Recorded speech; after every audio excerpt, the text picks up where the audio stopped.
Kau lebih tahu yang terbaik bagiku. Kau lebih sanggup pulihkan hidupku. Ku berserah, ku percaya hanya Yesus penolong yang setia. Baru normal, semuanya normal gitu. Bahkan waktu itu malah ditemukan akunya yang aku tuh skoliosis. Apa tuh? Tulangnya miring. Lagunya terdengar memotivasi, menyentuh. Namun sayangnya penyanyi ini telah berpulang kepada Tuhan tanggal 8 April 2024. Melita Sidabutar menyusul saudara kembarnya Melisha yang meninggal pada tanggal 8 Desember 2020. Dan yang lebih mengejutkan lagi, saudara kembar ini lahir tepat pada tanggal 8 Januari 2001. Apa penyebab meninggalnya Melita Sidabutar? Apakah benar meninggalnya karena gagal jantung? Kita akan bahasnya di podcast kali ini.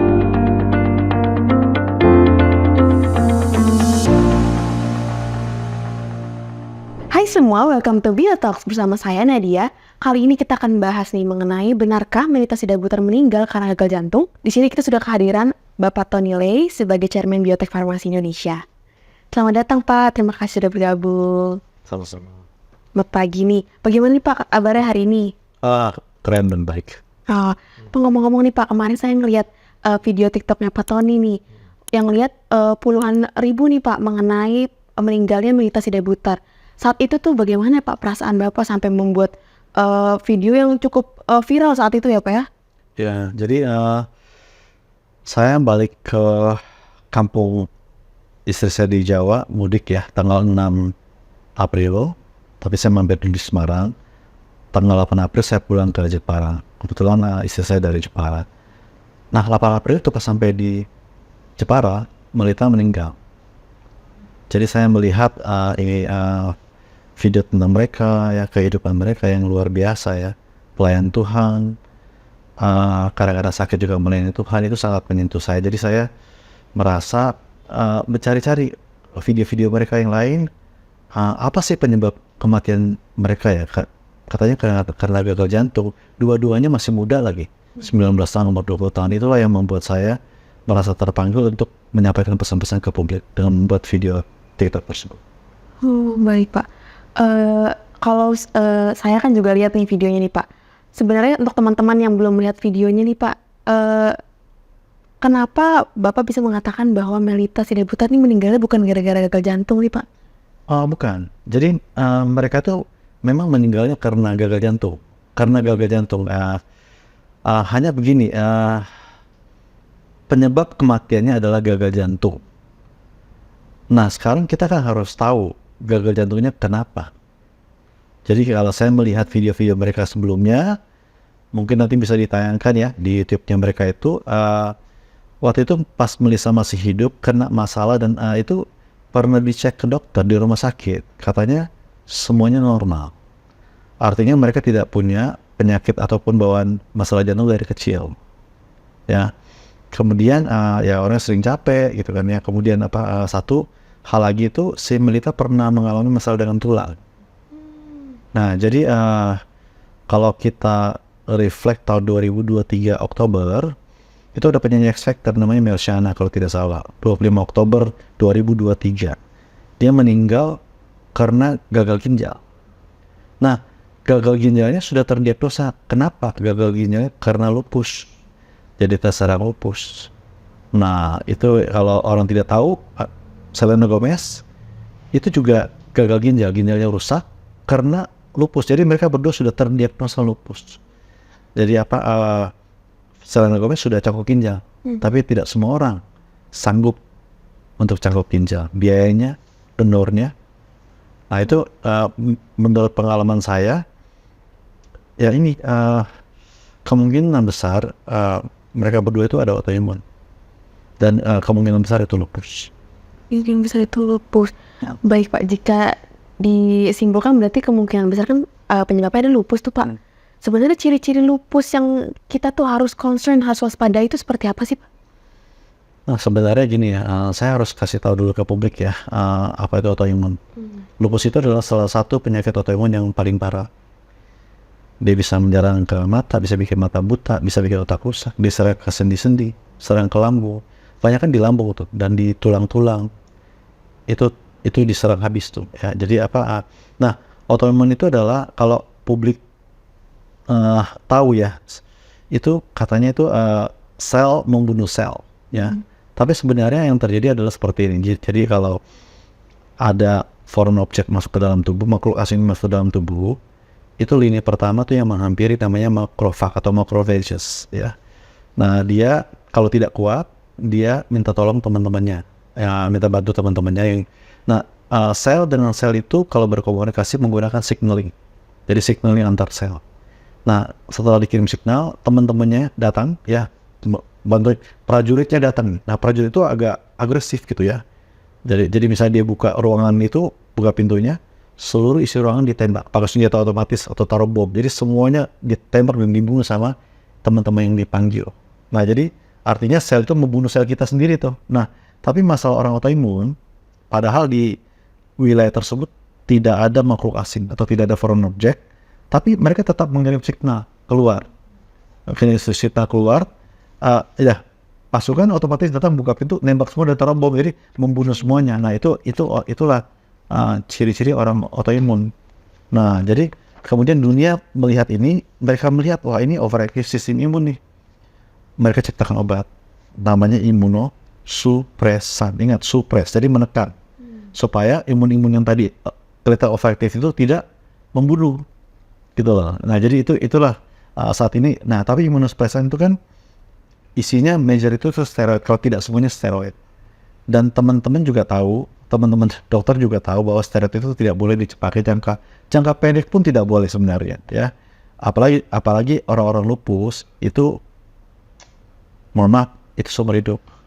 Jadi dia harus mengkonsumsi obat seumur hidup. Apalagi coba dibayangkan mereka mengkonsumsi steroid yang menekan sel mereka seumur hidup. Tapi kalau mereka tidak diberikan imunosupresan, itu juga berbahaya. Karena yang tadi saya sampaikan, lupus itu bisa sampai mau bikin rusak ginjal, bikin rusak jantung, bikin rusak otak, mata, di mana-mana. Jadi terpaksa dipakai imunosupresan. Jadi mereka tidak punya pilihan.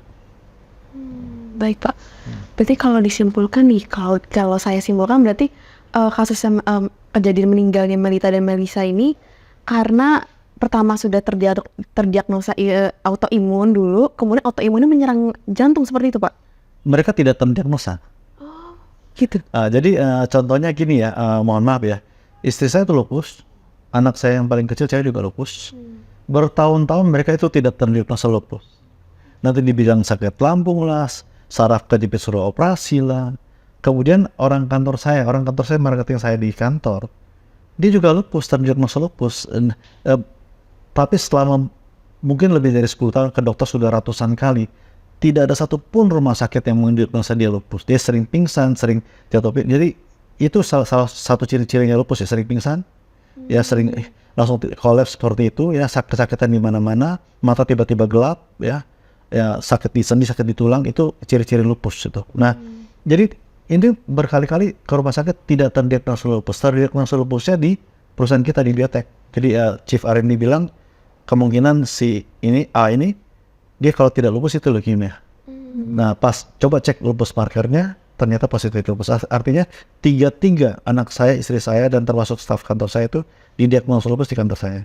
Di rumah sakit beratus-ratus kali tidak ada diagnosa lupus.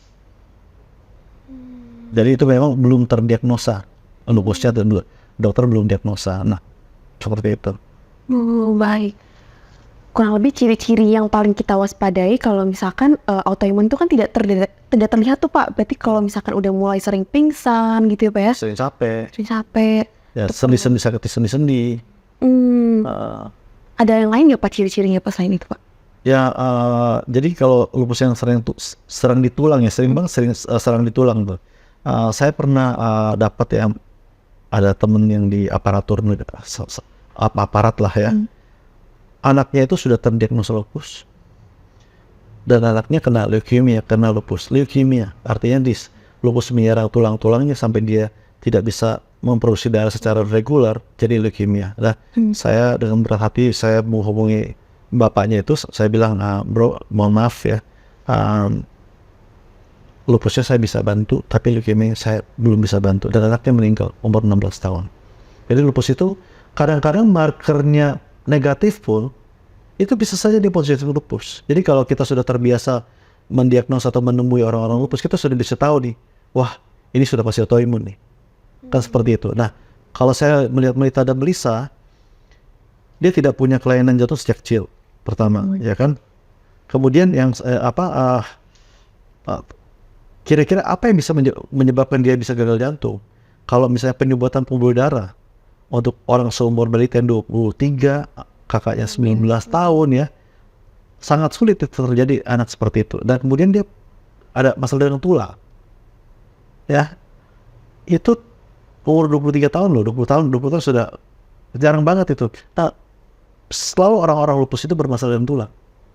Jadi itu sudah hampir kemungkinan besar seperti itu ya.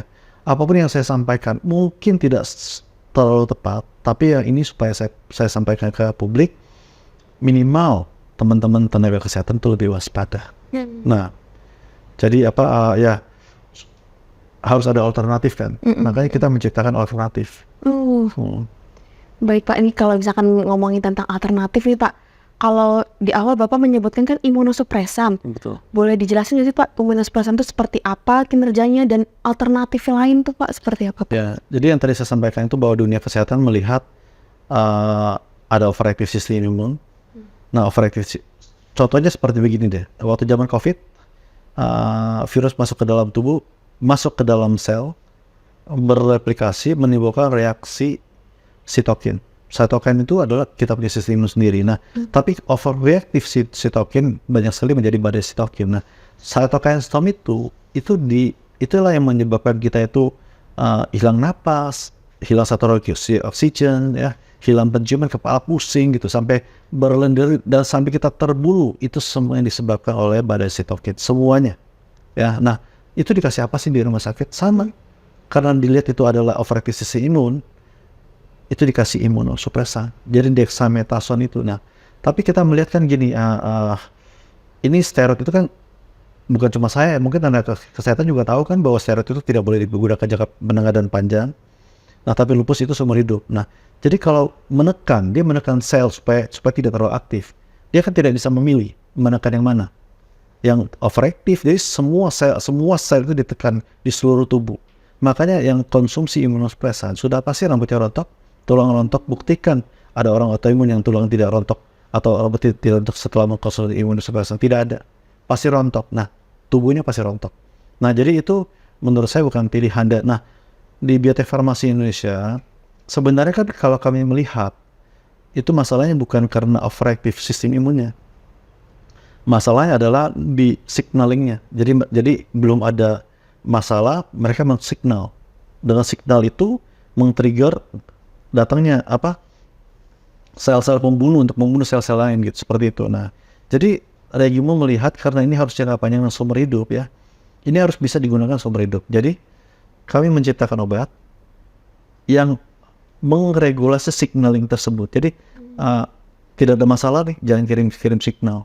Nah, dengan begitu kita tidak menekan sel, jadi tidak merusak sel. Jadi kami di Biotek itu tidak menciptakan sesuatu untuk menekan gejala tertentu, tapi menekan yang lain. Kita tidak seperti itu. Jadi kita mengeregulasi. Nah, bahasa ilmiahnya kepada teman-teman dokter ataupun tenaga kesehatan itu adalah regulation atau regulasi TNF alpha dan TNF kappa B.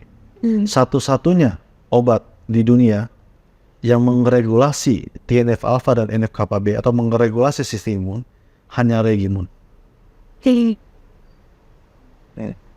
Oh, berarti alternatif yang dari Biotek Farmasi ini punya Regimun, betul ya Pak ya? Betul. Regimun itu hanya untuk autoimun saja kah Pak? Atau ada bisa mengobati hal yang lain-lain? Nah, jadi saya sempat berbicara dengan teman-teman di kita punya sales rep segala macam ya. Jadi compare to vitamin nih. Kan teman-teman kita di kantor kita lihat saja sendiri. Yang lupus, kalian sudah kenal, teman-teman sendiri ada lupus, dia sekarang konsumsi Regimun seperti apa hidupnya? Seperti orang normal. kemudian teman-teman di sekitar kalian ada yang rambutnya dulu rontok sampai botak, minum Regimon bisa tumbuh kembali. Nah, kemudian yang jerawatan, coba minum Regimon dari dalam 2-3 bulan, dia hampir jarang sekali jerawatan. Karena rambut rontok, jerawat itu bukan cuma dari kulit muka ataupun kulit kepala, itu dari dalam, inflamasi di dalam. Jadi Regimon itu mengendalikan inflamasi dengan cara saltnya tadi mengeregulasi, tidak menekan, tidak merusak, ya. Artinya mana ada vitamin di dunia ya yang kalian konsumsi bisa, kalau kita yang tadi sebaliknya kita imunosuppress menekan rambutnya rontok, ini malah menumbuhkan rambutnya, malah tumbuh, mukanya malah bagus, kulitnya malah terjaga dengan baik. So, untuk kulit-kulit beruntusan ya, rheumatic arthritis. Nah, artinya kalau sesuatu yang ditaruh, contoh tanaman, kita taruh sesuatu, dia tumbuh dengan lebat, artinya kan bagus sekali. Dibanding dengan kita taruh sesuatu di rontok. Ya kan, nah, tidak ada vitamin di dunia seperti Regimon. Silahkan coba sendiri aja. Wow. Nah ini. Luar biasa sekali ya Regimon ini. Berarti selain untuk bisa meringankan lah ya Pak, dari orang-orang yang misalkan terbiasa dengan obat-obatan imunosupresan, ini pengganti alternatifnya supaya tidak memperparah simptom dari autoimun ya Pak ya. Bisa untuk rambut rontok, yang berjerawat juga bisa diredakan dengan Regimon ini. Baik Pak, kalau kembali lagi dengan Melita dan Melisha nih Pak, untuk mencegah hal tersebut terjadi, terulang lagi, seperti salah terdiagnosa seperti itu, apa sih Pak pencegahannya nih Pak? Ya sebenarnya dengan adanya video TikTok saya hari ini, mudah-mudahan teman-teman dokter lebih waspada, melihat segala sesuatu lebih gambar yang lebih besar, lebih luas. Coba dicek dulu ya, apakah itu gejala-gejala autoimun atau tidak. Kan kalau teman-teman yang sudah pengalaman itu sudah tahu ya, karena kenapa bisa seperti ini, kenapa bisa seperti, kok bisa sih jantungnya bisa rusak, bisa seperti ini, penyebabnya apa. Jadi jangan dilihat, oh ini meninggal karena gagal ginjal, mungkin karena diabetes, karena darah tinggi, kan ada penyebabnya. Gagal jantungnya kenapa? Mungkin juga karena diabetes, karena autoimun. Kan itu harus dilihat dari belakang gitu, harus lihat ke belakang. Nah, supaya kenapa ya, jiwa-jiwa yang luar biasa seperti Melissa yang betul-betul saya sangat kagumi banget ini, ya sedih banget mereka meninggalkan kita, karena mereka ya, dia beautiful soul. Jadi supaya mencegah hal-hal yang sama bisa terjadi.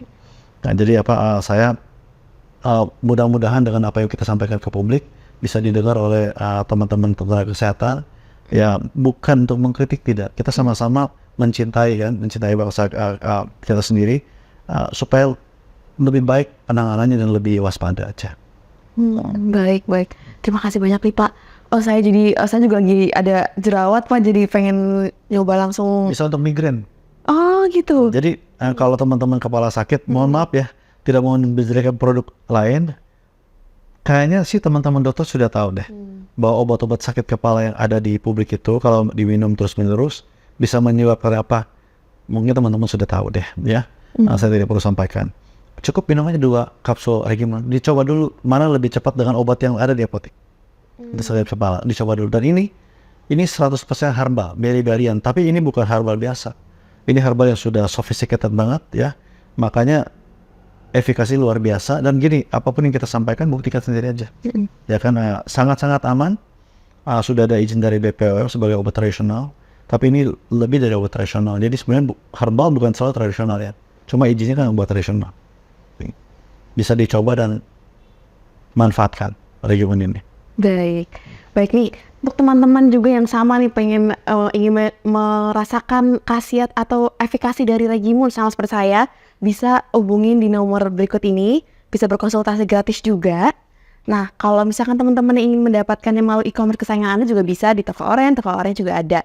Dan kita juga punya toko offline store-nya di apotek beberapa di Indonesia. Oke, terima kasih banyak ya Pak Tony atas informasinya, atas edukasinya untuk kita semua. Saya Nadia, terima kasih podcast kali ini. See you next podcast.